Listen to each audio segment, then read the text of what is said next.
सभी मसीह भाई बहनों को प्यार भरी जय मसीह की परमेश्वर की पाक और पवित्र हसूरी में आप सभी का स्वागत करते हैं। और हमारे पिता परमेश्वर ने हमें जो आज का दिन, आज का समय चलती सांसों से ब्लेस किया है, खुदाबंद ने सारी रात हमें संभाला, सुबह का मीठा प्यारा दिन दिया। पिता परमेश्वर से प्रार्थना करते हैं, हालेलुया हालेलुया। धन्यवाद जाना कि यहोवा खुदा, आपका शुक्र धन्यवाद करते हैं पिता परमेश्वर जी। पिता परमेश्वर मेरे धरती आकाश के मालिक, धरती आपका आसमान आपका सिंहासन और धरती आपके पैरों की चौकी है खुदावन। पिता परमेश्वर मेरे यहोवा पिता, सचमुच आप पिता परमेश्वर जी हमारी रखवाली, सहायता, मदद करते हैं मेरे खुदावन जी। हमारे घर परिवारों में हमें बनाकर रखते हैं मेरे खुदावन जी। हमें किसी भी भली वस्तु की कमी नहीं होने देते पिता परमेश्वर जी। आप भरपूर करके हमारी रसोइयों में बरकत देते हैं, आपका धन्यवाद करते हैं मेरे खुदावन जी। अब समय आपके वचन का, हमारी आत्मा की खुराक का, रोज़ की रोटी का है पिता परमेश्वर, जिसे लेकर हम तृप्त होते हैं मेरे खुदावन जी। आपके वचन हमारे राहों की ज्योति, हमारे जीने का, हमारे शुद्ध रहने का आधार है पिता परमेश्वर। आपके कलाम में लिखा है कि धरती आकाश टल जाएंगे पर मेरे वचन कभी भी नहीं टलेंगे। आपके वचन उस चांदी के समान है जो मिट्टी की भट्टी पर ताई गई और 7 बार निर्मल की गई है। खुदावन सचमुच आपके वचन हमारी ज़िंदगियों में कार्य करें पिता परमेश्वर जी, और इन वचनों के द्वारा हम चलाए और बचाए जाएं पिता परमेश्वर जी। ये वचन पिता परमेश्वर जी हमारे जीवनों में, घरों में, परिवारों में पिता परमेश्वर जी हमारी ज़िंदगियों में बने रहें पिता परमेश्वर मेरे यहोवा पिता। और पिता परमेश्वर जी बहुत आयात से हमें बढ़ाए और कोई भी शैतान की शक्ति इन वचनों को हमसे चुरा ना सके खुदावन जी। प्रार्थना जिंदे खुदा के नाम में मांगते हैं, आमीन आमीन और आमीन। हालेलुया। आज मैं आपके लिए लेकर आई हूँ मरकुस 8 की 11 से 13 नंबर आयत तक, जिसका टॉपिक है फरीसियों द्वारा स्वर्गीय चिन्ह की मांग। हालेलुया।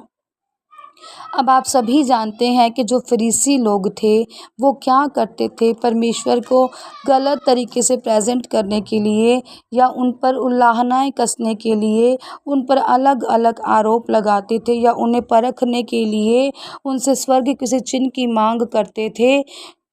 और यहाँ पर भी वो यही कर रहे थे, वो कह रहे थे कि कोई स्वर्गीय चिन्ह हमें दिया जाए। तो देखते हैं परमेश्वर ने आगे क्या कहा। लिखा है, फिर फरीसी आकर उससे वाद विवाद करने लगे और उसे जांचने के लिए उससे कोई स्वर्गीय चिन्ह मांगा। उसने अपनी आत्मा में आ भरकर कहा, इस समय के लोग क्यों चिन्ह ढूंढते हैं? मैं तुमसे सच कहता हूँ कि इस समय के लोगों को कोई चिन्ह नहीं दिया जाएगा। और वह उन्हें छोड़कर फिर नाव पर चढ़ गया और पार चला गया। हालेलुया। आप सभी जानते हैं कि बार बार फरीसी और जो शास्त्री लोग होते थे वो परमेश्वर पर बार बार ताने कसते थे। उन्हें परखने के लिए वो अपने ही ज्ञान में मगन रहते थे और उनको यही था कि हमसे बड़ा कोई ज्ञानवान है ही नहीं। ये क्या ज्ञान रखता है, इसके पास क्या ज्ञान है, हम इससे मांगते हैं, इससे पूछते हैं। वो नीचा दिखाने के लिए परमेश्वर को और अपने आप को खरा साबित करने के लिए परमेश्वर से यूं ही स्वर्गीय चिन्हों की, जैसे कहते हैं ना कि हमें दे, बता तूने हमारे लिए क्या किया, या तूने किसी के लिए भी क्या किया, या तेरे पास यह शिक्षाएं कहाँ से आई, ये ज्ञान तेरे पास कहाँ से आया। ये तो वही है जो बड़ई का पुत्र है, इसकी तो बहनें हमारे साथ खेलती थी, ये भी हमारे साथ रहता था, हमने इसे बढ़ते खड़े होते देखा है। तो वो अपने ही ज्ञान को इतना बढ़ा चढ़कर महान बनाकर बताते थे। और वो परमेश्वर के जो चिन्ह थे, जो परमेश्वर ने काम किए थे, वो आज हम सब भी जानते हैं कि परमेश्वर ने क्या क्या किया। मैं मत्ती से लेके मरकुस तक पहुंच गई हूँ और जितने भी जनों ने प्रार्थनाएं सुनी हैं उन सब ने परमेश्वर के चिन्ह देखे हैं कि परमेश्वर कैसे कैसे क्या कार्य करते थे। परमेश्वर ने कैसे 4000 लोगों को खिलाया, कैसे 5000 लोगों को खिलाया, कैसे कनानी स्त्री का विश्वास परमेश्वर ने किया, अनेक रोगियों को परमेश्वर ने चंगा किया। और परमेश्वर ने कितने कितने ऐसे नामुमकिन कार्य करे जो स्वर्गीय चिन्ह की ही मांग कर बताते थे।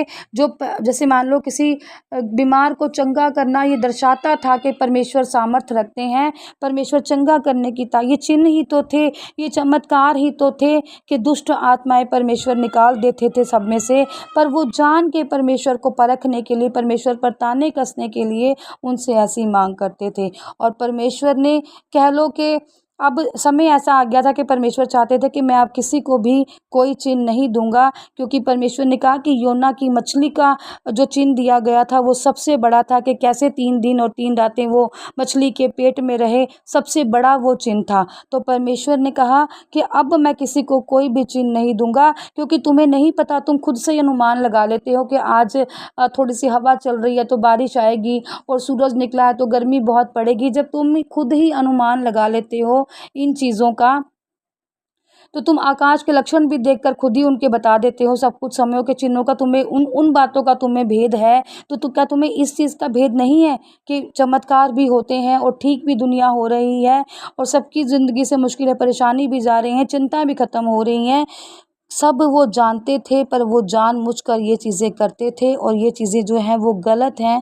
तो परमेश्वर ने कहा कि अब मैं किसी को भी कोई भी चिन्ह नहीं दूंगा। आज के लोग पता नहीं क्यों चिन्ह चमत्कारों में फंसे हैं, क्यों परमेश्वर की आराधना प्रार्थना नहीं करते, क्यों वचन को अपने ऊपर लागू नहीं करते, और सच्चाई से क्यों मुँह मोड़ लेते हैं। सचमुच सच्चाई है, आज अगर हम खुद भी प्रार्थना करके कुछ मांगे ना, तो हमें वो मिलता है। हालेलुया। मैं एक आंटी थी, वो बहुत बीमार थे, और सचमुच मैंने दिल से उनके लिए प्रेयर की, और वो घर पर काम नहीं कर पाते थे अपना, और जब दिल से उनके लिए प्रेयर की गई तो वो उठे और प्रार्थनाएं की गई उनके लिए, तो वो काम करने लगे। ऐसे ही जो सिस्टर जी जुड़े हैं हमारे साथ, प्रभु की दासी हैं, वो जब प्रेयर करते हैं तो कितनी गवाहियाँ बनती हैं। तो क्या वो चिन्ह चमत्कार नहीं है? वो हमारे परमेश्वर की प्रेजेंस नहीं है? जब हम लोग 3 या 4 लोग इकट्ठे होते हैं, तो क्या परमेश्वर की प्रेजेंस कभी आपको महसूस नहीं होती? कभी आपको परमेश्वर ने, जितने भी विश्वासी लोग हैं, क्या कभी आपकी प्रार्थनाएं नहीं सुनी गई? ये सब चिन्ह चमत्कार ही तो है। तो फिर क्यों जो आजकल के भी लोग हैं, जो परमेश्वर में होकर भी परमेश्वर से चिन्ह चमत्कार चाहते हैं, और परमेश्वर पर कभी कभी ऐसे ताने कस देते हैं कि परमेश्वर तूने हमारे लिए क्या किया है, तूने हमारे लिए क्या किया है, तूने कौन सी गवाही हमारे लिए बनाई है? जो चलती सांसें हमें दी हैं, वो भी हमारे लिए एक गवाही ही है। जिनके पास औलाद नहीं होती, उनसे पूछ कर देखो, और जिनके पास औलादें हैं वो उनके लिए गवाही हैं। जिनके पास बच्चे हैं वो गवाहियाँ ही हैं। जो अच्छी जॉबों पर लगे हैं वो गवाहियाँ ही हैं। जिनमें से दुष्ट आत्माएं निकली हैं वो गवाहियाँ ही हैं। तो परमेश्वर ने कहा, फिर भी लोग क्यों अनजान हो जाते हैं, क्यों विश्वास में कमज़ोर हो जाते हैं और चिन्ह चमत्कार मांगने लगते हैं? तो परमेश्वर ने कहा, अब इस समय किसी को भी कोई भी चिन्ह नहीं दिया जाएगा। और परमेश्वर उसी समय वहाँ से नाव पर सवार होकर और पार चले गए। हालेलुया।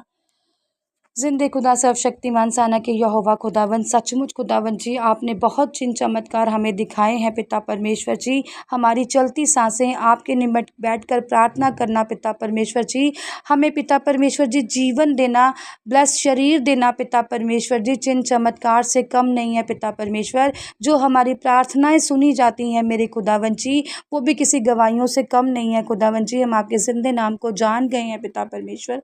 आपका जिंदा नाम हमारी ज़िंदगियों में बना रहे खुदावन जी, और हम आपसे उद्धार पाते जाएं। हालेलुया खुदावन जी। जितने भी जन आपके हज़ूरी में बैठे हैं, आज सिर को झुकाकर उनके लिए प्रार्थना करती हूँ पिता परमेश्वर जी।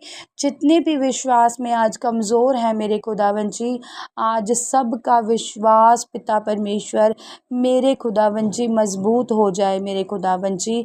और ख़ास प्रार्थना करते हैं पिता परमेश्वर जी, जिनके भी कोर्ट कचहरी में पिता परमेश्वर जी कोई भी केस चल रहे हैं मेरे खुदावन, सचमुच मेरे पिता वो आज केस ख़त्म हो जाए पिता परमेश्वर जी। जो सच्चे हैं पिता परमेश्वर जी, जो खरे हैं, उनका आप इंसाफ करें मेरे यहोवा पिता, और वो केसों से आज बरी हो जाएं पिता परमेश्वर जी। जिनके भी माताओं के बच्चे पिता परमेश्वर जी जेल में हैं पिता परमेश्वर जी, उनका आज आप न्याय करें मेरे यहोवा पिता। और जो भी आपसे तौबा करके कहता है खुदावन जी कि आज के बाद मैं ये नहीं करूँगा, मुझे यहाँ से आज़ादी दिलवाएं पिता परमेश्वर जी, आज आपका पवित्र आत्मा खुदावन जी उन्हें निजात करें पिता परमेश्वर जी, और वो बड़ी बरकतों को आपसे पा जाएं। आज सबका न्याय हो, सबके कोर्ट कचहरी के केस पिता परमेश्वर जी आज स्टॉप हो जाएं, ख़त्म हो जाएं यीशु मसीह के नाम पर, और सब आज नई ज़िंदगी को पा जाएं, नए मन को, नई आत्मा को, नई रूह को पा जाएं, और सब तौबा करें पिता परमेश्वर मेरे यहोवा पिता, कि खुदावंद जी जो भी गलतियां गुनाह हुई पिता परमेश्वर जी आगे से वो ना हो पिता परमेश्वर जी, और आज सबको आज रिहाई करें, सबके बंधनों से आज आप उनको रिहाई दें, कोर्ट कचहरी के केसों से आज आप उनको रिहाई दें। खुदावंद जी आपने प्रार्थना को कबूल किया, सुना पिता परमेश्वर जी, कबूल कर लिया, आपका धन्यवाद करते हैं। सारी ही प्रार्थना को यीशु मसीह के जिंदे नाम में मांगते हैं। आमीन, आमीन और आमीन। आज की इस प्रार्थना सभा को सुनना आप सभी के लिए आशीष और बरकत का कारण बने।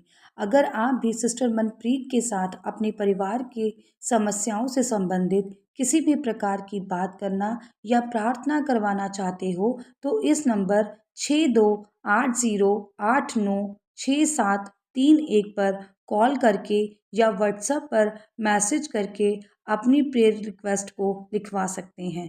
प्रेयर लाइन पर कॉल करने का समय सुबह 8 बजे से शाम 8 बजे तक का है। कृपया करके सुबह 8 बजे से पहले और शाम 8 बजे के बाद कॉल ना करें। धन्यवाद। सभी को प्यार भरी जय मसीह की।